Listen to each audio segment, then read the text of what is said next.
Hello बच्चों, welcome back to my new Hindi class.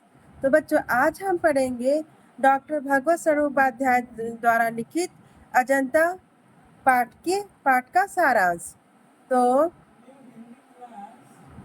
बच्चों, सारांश यहाँ पे देखिए लिखा भी है कि परीक्षा में पाठ के सारांश से संबंधित कोई प्रश्न नहीं पूछा जाएगा। यह केवल विद्यार्थियों को पाठ समझने के उद्देश्य से दिया गया है।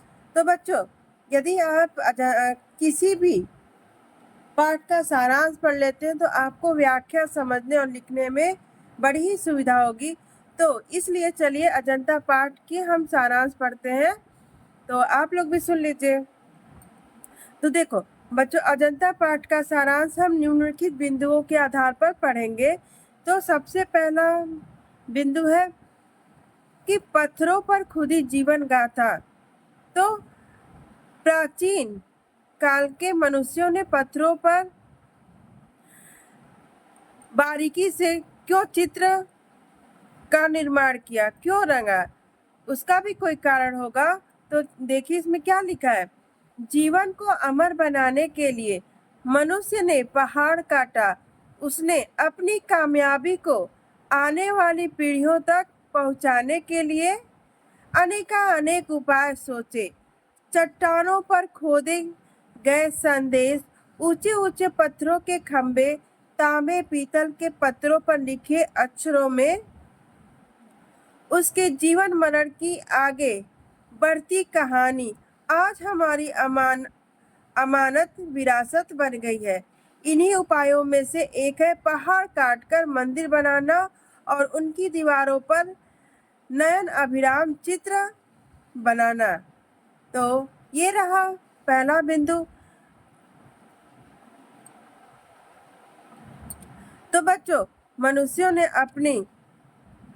अपने अनुभवों को, अपने ज्ञान को आने वाली पीढ़ी को बताने के लिए बहुत सारे उपाय किए। जैसे यहाँ पे देखिए, पत्थरों के खंभे, तांबे पीतल के पत्थरों आदि पर कुछ न कुछ लिखते और चित्र उकेरा करते थे। और उसमें से सबसे पहला उनका उपाय क्या था? पहाड़ काटकर मंदिर बनाना। तो ये रहा पहला बिंदु। दूसरा है क्या है कि अजंता की कला भारत की अमूल्य विरासत है। तो चलिए इसको भी देखिए, भारत की अमूल्य विरासत है क्योंकि यह एक अनोखा शिल्प कला है, इसलिए यह अजंता की कला भारत की अमूल्य विरासत के रूप में है। तो चलिए देखा जाए। पहाड़ काटकर मंदिर बनाने की स्थापत्य कला का प्रारंभ लगभग 2,2500 वर्ष पहले से चला आ रहा है। अजंता की गुफाएं इन्हीं प्राचीन गुफाओं में से एक है। अजंता की गुफाएं गुफा मंदिरों में सबसे विख्यात है, जिनकी दीवारों पर बने चित्र दुनिया के लिए उदाहरण बन गए हैं। चीन और श्रीलंका ने इन चित्रों की नकल की थी। ये चित्र इतने सुंदर हैं कि देशवासी और विदेशी दोनों ही इन्हें देखकर खुश हो जाते हैं। इन दीवारों पर दया और प्रेम की एक दुनिया सुरक्षित हो गई है। तो इन दीवारों पर, अजंता की गुफाओं की दीवारों पर अनेक प्रकार की कहानियां, अनेक प्रकार के भावों से संबंधित चित्र बनाए गए हैं। तो जिसे देखकर देशवासी ही नहीं, विदेशी भी खुश हो जाते हैं। और इसलिए अजंता की कला भारत की अमूल्य विरासत के रूप में भी माना गया। अब देखिए, पहाड़ों में बने गुफा और मंदिर, पहाड़ों में बने गुफा और मंदिर। तो देखिए बच्चों क्या लिखा है। अजंता गांव से कुछ दूरी पर पर्वतों का आकार चंद्राकार हो गया है। तो किस गांव से? अजंता गांव से कुछ दूरी पर पर्वतों का आकार किस आकार में हो गया? अर्ध चंद्राकार हो गया है। हरे भरे वनों के बीच उठे मंच के आकार वाले पर्वत पूर्वजों को अच्छे लगे। उन्होंने पहाड़ की चट्टानी छाती पर अपने हाथों से चोट करनी शुरू की और वहां बरामदे, मंदिर तथा हॉल का निर्माण कर दिया। पहाड़ों को काटने से बने रिक्त स्थान पर सुंदर भवन बनाए, खंभों और दीवारों पर मूर्तियां बना दी। तो ये रहे पहाड़ों में बने गुफा और मंदिर। किस तरह प्राचीन मानवों ने इस गुफा को बनाने का प्रयास किया, शुरुआत में कैसे इन्होंने गुफा के अंदर मंदिर और बरामदे आदि बनाए। तो ये सब लिखा गया है। अगला बिंदु है अजंता की दीवारों पर खुदी कहानियां।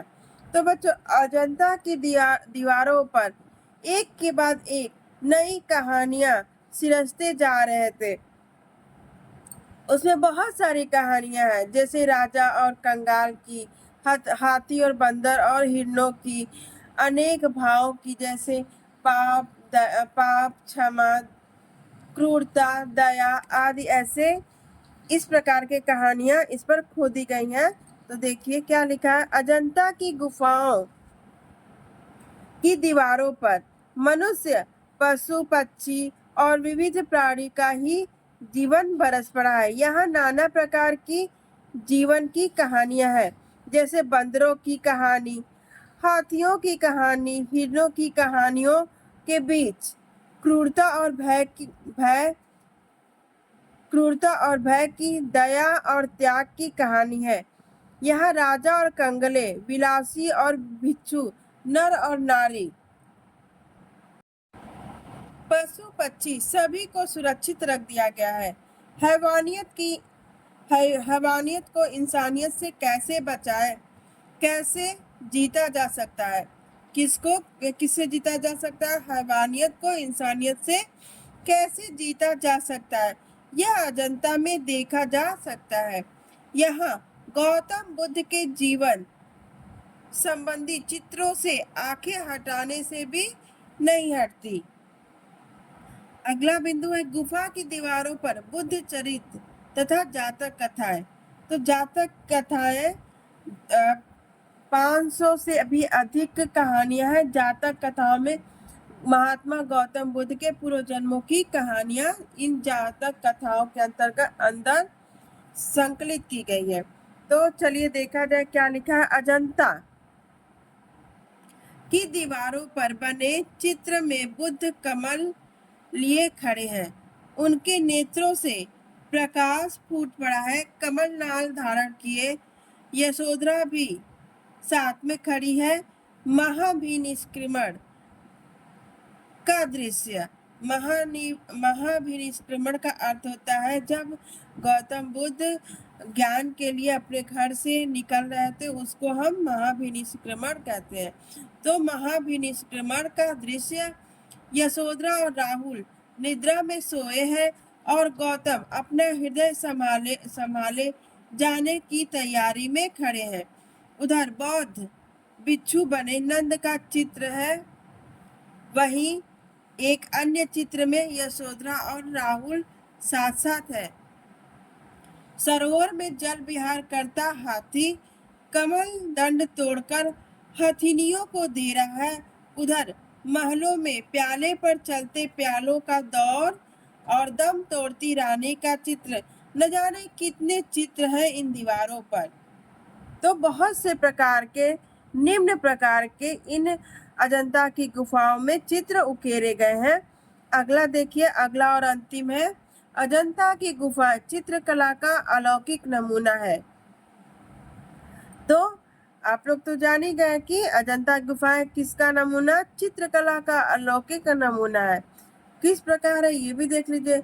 गुफाओं पर अंकित अधिकतर चित्र गुप्त काल अर्थात 5वीं सदी और चालुक्य काल 7वीं सदी के मध्य के समय में तैयार हुआ। एक दो गुफाओं में लगभग 2000 वर्ष पुराने चित्र भी सुरक्षित हैं। इतने प्राचीन, इतने सजीव व गतिमान और इतनी अधिक संख्या में ऐसे चित्र अन्यत्र कहीं और देखने को नहीं मिलते। अजंता के चित्रों को देश विदेश में बहुत सम्मान प्राप्त है। तो धन्यवाद। अगले वीडियो में डॉक्टर भगवत सर जी का जीवन परिचय पढ़ाया जाएगा। तब तक के लिए धन्यवाद।